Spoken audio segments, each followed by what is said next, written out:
रुद्र सामने देखो, तन्वी ने घबराते हुए कहा। रुद्र अपनी कॉलेज की यादों से बाहर आ जाता है। ये क्या कर रहे हो रुद्र, जल्दी गाड़ी मोड़ो वरना हमारा एक्सीडेंट हो जाएगा। अनन्या ने चिल्लाते हुए कहा। रुद्र गाड़ी मोड़, अर्जुन ने चिल्लाते हुए कहा। जल्दी कर रुद्र, पीयूष ने कहा। रुद्र जल्दी गाड़ी मोड़, समीर ने चिल्लाते कहा। रुद्र जिप्सी चला ही रहा था कि तभी अचानक उसके सामने एक ट्रक आ जाता है और वो जल्दी से स्टीयरिंग घुमाता है और जिप्सी मोड़ देता है। थैंक गॉड, बाल बाल बचे, अनन्या ने कहा। रुद्र तू पागल है क्या, ऐसे कौन गाड़ी चलाता है, कहाँ खो गया था गाड़ी चलाते चलाते, अर्जुन ने कहा। सॉरी यार, पता ही नहीं क्या हो गया था, रुद्र ने कहा। चल ठीक है, और अब अच्छे से चलाना वरना तू हमें गोंदिया ले जाने से पहले भगवान के पास ले जाएगा, पीयूष ने कहा। हाँ यार अच्छे से चलाऊंगा, इंसान से एक बार गलती होती है बार बार नहीं, रुद्र ने तन्वी की ओर देखते हुए कहा। रुद्र और उसके दोस्त गोंदिया के रिंग रोड के पास वाले मार्केट पहुंच जाते हैं। रुद्र जैसे ही जिप्सी रोकता है उनकी जिप्सी के पास एक भिखारी आकर खड़ा हो जाता है। उसकी उम्र करीब 50 साल होगी। उस भिखारी के चेहरे पर बहुत सारे चिचक के दाग थे। उसके चेहरे का रंग सांवला था। उसके सिर के पूरे बाल पककर सफेद हो गए थे।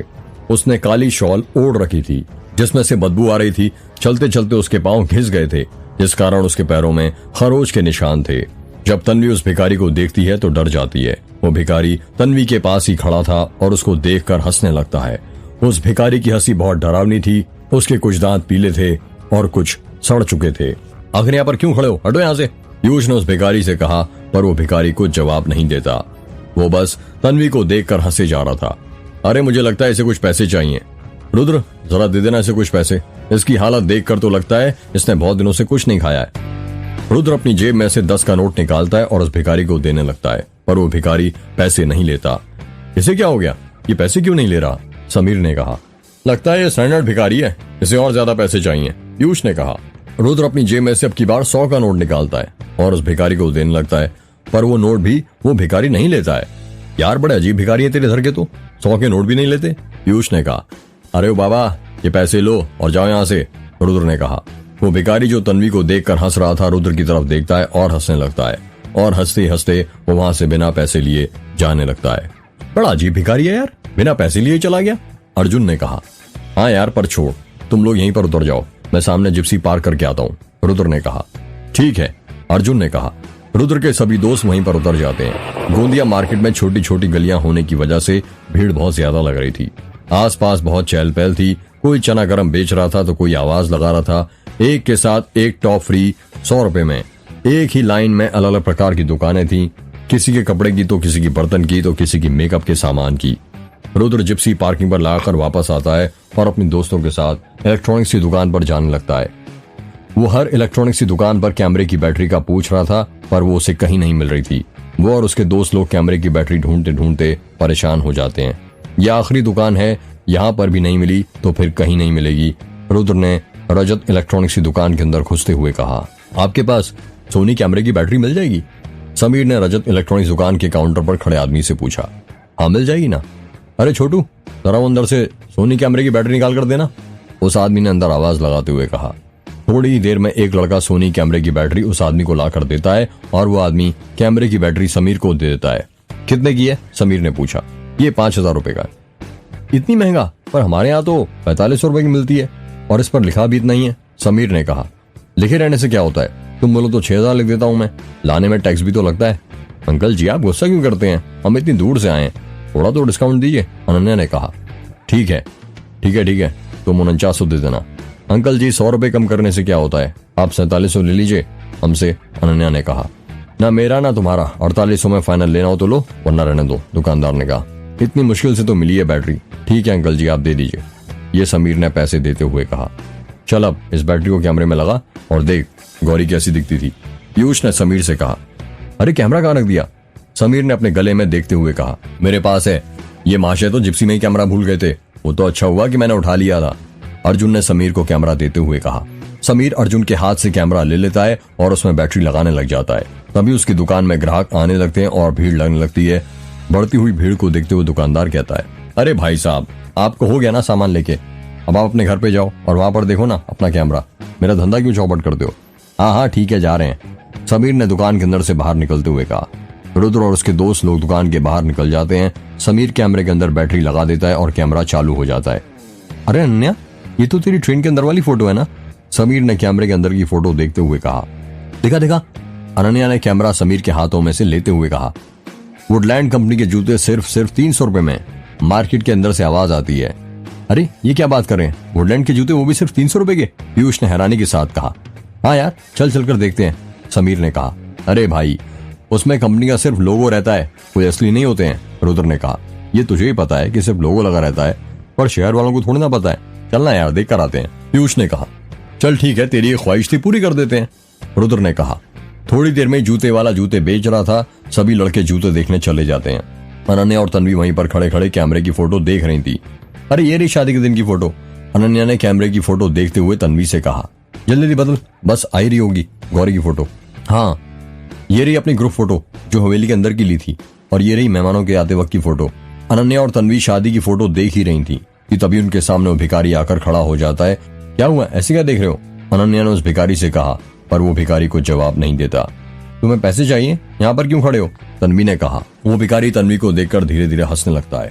तन्वी और अनन्या उस भिखारी की हंसी देखकर डर जाती हैं। चलो जाओ यहाँ से, अनन्या ने कहा।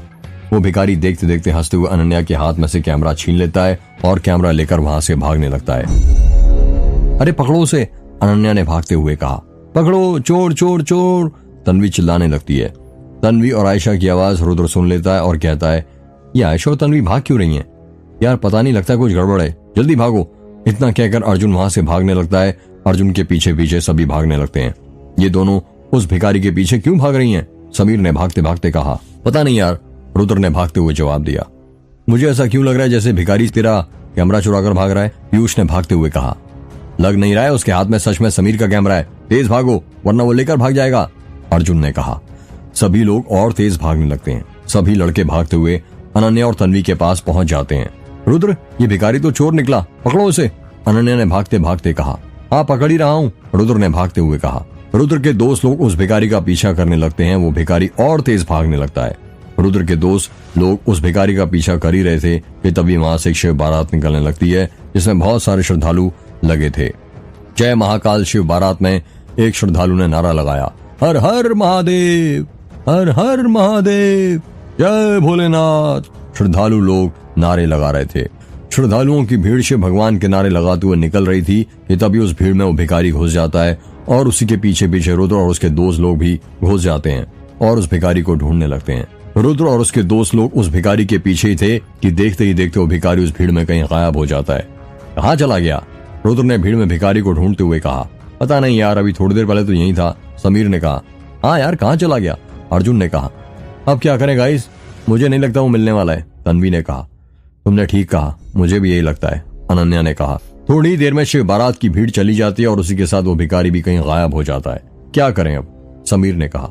चलो पुलिस स्टेशन कैमरा चोरी होने की रिपोर्ट लिखवानी पड़ेगी, रुद्र ने कहा। यार फिर वो अजय का चेहरा देखना पड़ेगा और वो माखनलाल, उसके अलग नाटक होते हैं, पीयूष ने मुंह बनाते हुए कहा। जाना तो पड़ेगा, क्या कर सकते हैं, अर्जुन ने कहा। रुद्र और उसके दोस्त लोग पुलिस स्टेशन पहुंच जाते हैं। शाम के 4 बज रहे थे।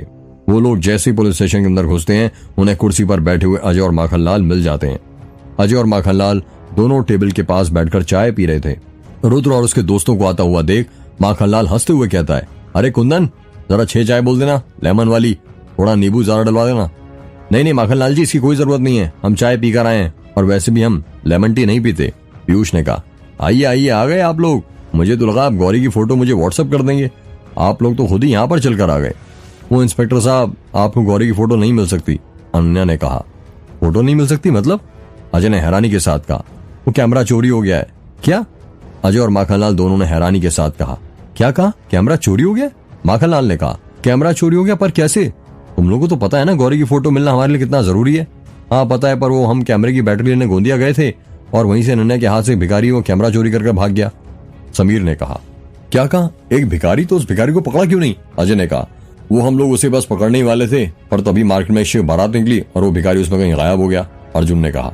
ये लगा क्या रखा है तुम लोगों ने, कभी मंडप से दुल्हन गायब हो जाती है तो कभी कैमरा लेकर शिव बारात में से कोई भिखारी गायब हो जाता है। हमारे पास कोई और काम नहीं है क्या जो सिर्फ तुम लोगों का सामान ही ढूंढते रहे, माखनलाल ने कहा। सॉरी, पर क्या कर सकते हैं, हमें थोड़ी पता था कि मार्केट में से कोई कैमरा भी चोरी कर लेगा, तन्वी ने कहा। माखनलाल, यदि अब हमें गौरी को ढूंढना है तो उससे पहले वो भिखारी को ढूंढना पड़ेगा। पता लगाओ मार्केट में कितने भिखारी चोर हैं और इन लोगों की रिपोर्ट लिखा लो। जी साहब। रुद्र और उसके दोस्त लोग माखनलाल के पास रिपोर्ट लिखवाने लगते हैं। माखनलाल रिपोर्ट लिख ही रहा था कि तभी अर्जुन देखता है कि माखनलाल जिस टेबल पर बैठा था वहां पर 6 नींबू रखे थे। उन नींबुओं को देखकर अर्जुन माखनलाल से पूछता है, माखनलाल जी, क्या ये वही 6 नींबू हैं जो उस दिन पीपल के पेड़ के पास से आपको मिले थे? हाँ, ये वही नींबू हैं। वैसे माखनलाल जी, आपकी टेबल पर ये 6 नींबू तो रखे हैं जो केस से जुड़े हैं, पर वो गौरी की गुड़िया नहीं दिख रही जो इस केस का अहम हिस्सा है, अर्जुन ने कहा। अर्जुन की बात सुनकर माखनलाल घबरा जाता है और हकलाते हुए कहता है, वो गुड़िया हमारे साथी अपने साथ लेकर गए हैं, ये पता करने के लिए कि वैसी गुड़िया कौन कौन बनाते हैं। अर्जुन के मन को ये बात बहुत अजीब लगती है। वो सोचता है अगर यही पता करना था तो माखनलाल के साथ ही उसकी फोटो खींचकर भी तो ले आ सकते थे। गुड़िया साथ में ले जाने की क्या जरूरत थी? दीदी, अंधेरा होने वाला है और रुद्र अभी तक नहीं आया है, आयशा ने रुद्र की माँ से कहा। रुद्र की माँ और आयशा घर के बाहर खड़े होकर रुद्र और उसके दोस्तों का इंतजार कर रही थी। शाम के 6:30 बज रहे थे और अंधेरा होने लगा था।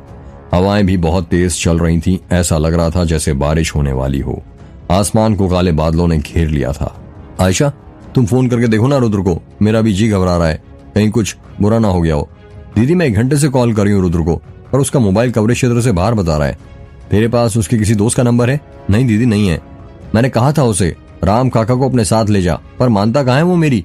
उसे क्या पता अंधेरा होने के बाद गाँव में क्या क्या होता है।